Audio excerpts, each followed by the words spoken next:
RNG, or random number generation, has become synonymous with luck or chance-based mechanics. These are effects like randomly dealing more damage, inflicting a status condition, being unable to move, or lowering a stat, and they vary in their frequency to occur. In competitive Pokémon, the better player will win most of the time, but due to the existence of these chance-based mechanics and how they can dramatically shift the outcome of a game in favor of the luckier player and not the more skilled player, they remain a somewhat controversial point of discussion. So, I thought it would be interesting to take a look at these luck-based mechanics, especially since Champions has reworked some of them, and discuss if they have a place in competitive Pokémon or if they're an outdated concept that needs to be changed. Starting off with probably the most notorious luck-based mechanic in Pokémon and in RPGs in general, the critical hit. The most up-to-date effect of the critical hit is that it's a 1 in 24 chance for an attacking move to deal 1.5 times its original damage that also allows the user to ignore its own attack and special attack drops and the target's defense and special defense boosts, and any screens like Reflect, Light Screen, and Aurora Veil. Burn's attack drop, Assault Vest's special defense boost, Ice's defense boost in snow, Rock's special defense boost in sand, and abilities that reduce damage in some way, like Fur Coat or Multiscale, are still factored in though. A random chance for almost any attacking move to deal 1.5 times its original damage and ignore most of the ways that damage is typically mitigated is very annoying to have to deal with for a few reasons. If you calc to live a certain move, that calculation goes out the window if it's a critical hit. If you boost your defenses to try and live a certain move, that boost is worthless if it's a critical hit. If you drop your opponent's offenses to try and limit their damage, it's again worthless if it's a critical hit. I think the main issue with a critical hit is just how little counterplay there is to it. We have one move that's not even in the game anymore, and two abilities that have very limited distribution that also don't do anything other than blocking critical hits. What we really need is a held item that blocks critical hits, and Moxie Boosted made a really cool suggestion in one of his videos of the Lucky Shield. This could be great to not only guarantee safer endgames for defensive setup mons, but be used as counterplay to Urshifu and any strategies that involve guaranteed critical hits. Next up is one-hit knockout or OHKO moves. These are the moves Fissure, Sheer Cold, Horn Drill, and Guillotine, and they work by completely knocking out an opponent regardless of their resistances or how much HP and defenses they have. The catch is that they are only 30% accurate and cannot have their accuracy increased by any effect that modifies accuracy, although they can have their accuracy made to be perfect by no guard. In almost all Smogon formats, OHKO moves are entirely banned for being uncompetitive, but in VGC where they don't really do bans, OHKO moves are allowed.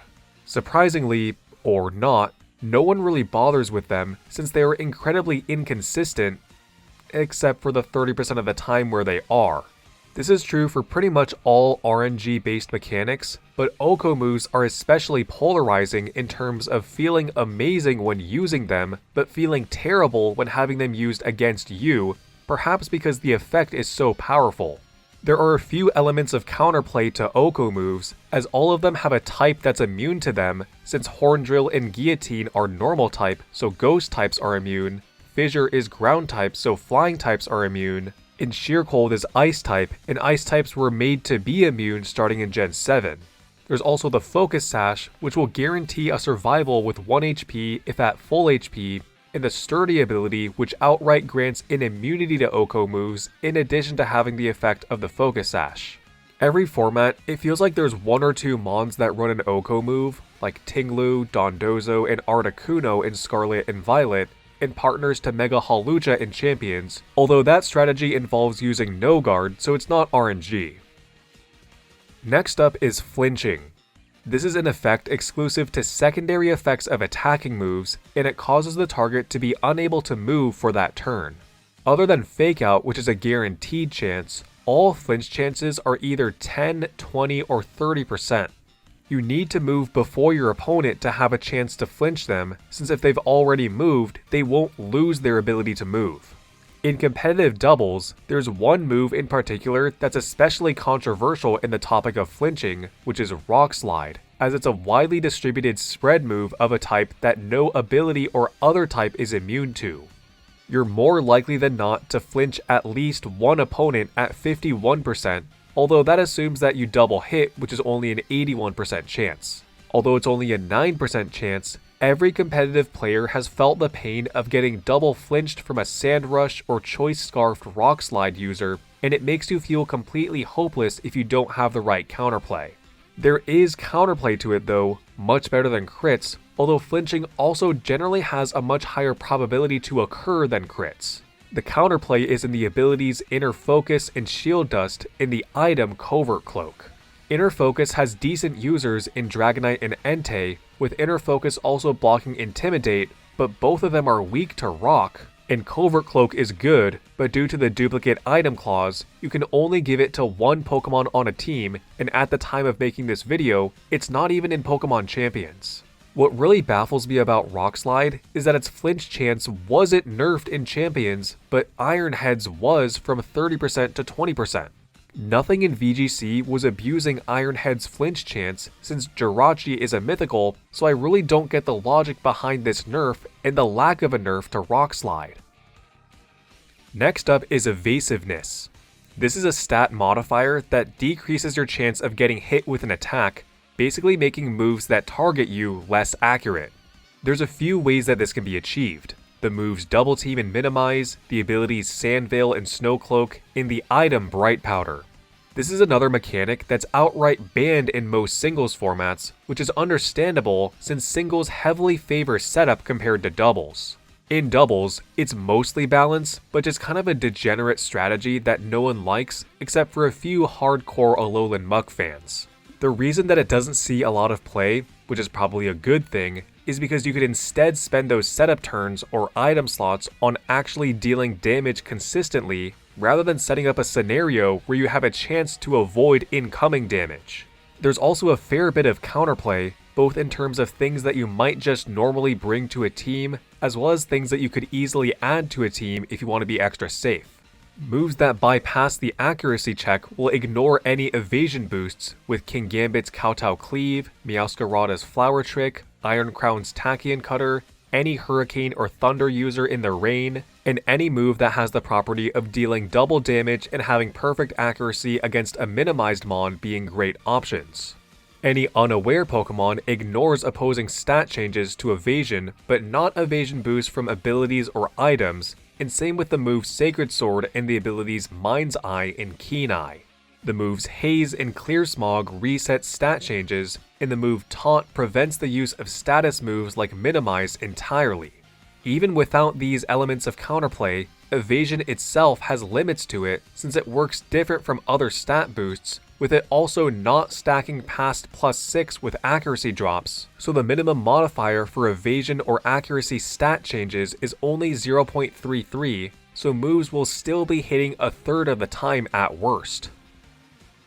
Next, I'm going to lump together the status conditions of Sleep, Paralysis, Freeze, and Confusion.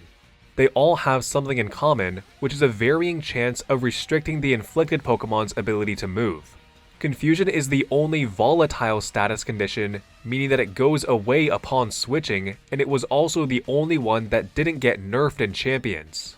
The Champions nerfs to Sleep, Paralysis, and Freeze are honestly doing wonders for the metagame, and I'm definitely glad to see all of their chances to restrict movement or duration of turns that they restrict movement toned down. Confusion was already toned down thanks to Thundurus, with its self-hit chance being lowered from 50% to 33%, but here's a breakdown of all the other status conditions' most up-to-date effects.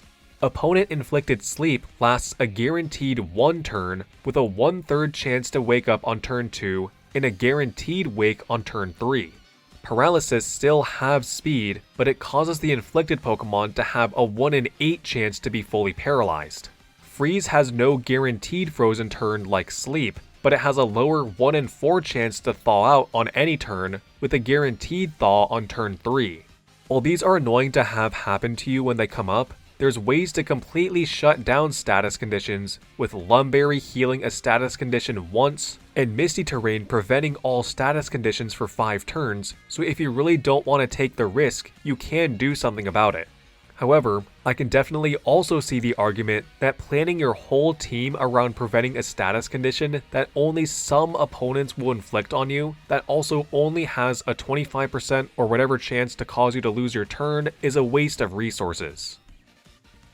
Last up is move secondary effects other than flinching. I'm talking about stat lowering, inflicting a status condition, and things like that. Most of these chances are 10, 20, or 30%, with the highest non-guaranteed chances being 50 to 70%. Personally, I don't really mind these effects at all, and I think they are some of the healthiest forms of RNG as opposed to most of the previous effects that we could probably go without. They help add variation to moves that would give you a reason to pick one over the other. Attacking moves with defense and special defense drop chances allow for counterplay against Pokemon that would normally be set up to win a stall endgame. Abilities that prevent stat drops or status conditions are more useful, and Pokemon with those abilities become more viable. This isn't really about their secondary effects, but I didn't know where else to mention it. Most types have a high damage, low consistency move as an option, in addition to a medium damage, high consistency move, so secondary effects are similar, but instead of adding more direct power, they add more utility. Some secondary effects are more powerful than others, so lowering or raising their chance to occur helps to balance them out. They allow abilities like Serene Grace to give certain moves higher reward on a select few Pokemon, and like Flinching, it has counterplay in the form of the Covert Cloak item, but again, VGC's duplicate item clause will only allow one Pokemon to hold it per team. Champions also nerfed some move secondary effects, like Dire Claw's status chance from 50% to 30%, and Moonblast's special attack drop chance from 30% to 10%. Without RNG, these effects would either always be guaranteed, never happen at all, or be conditional based on certain attributes like HP percentage or something like that. So, does RNG have a place in competitive Pokemon? I think so.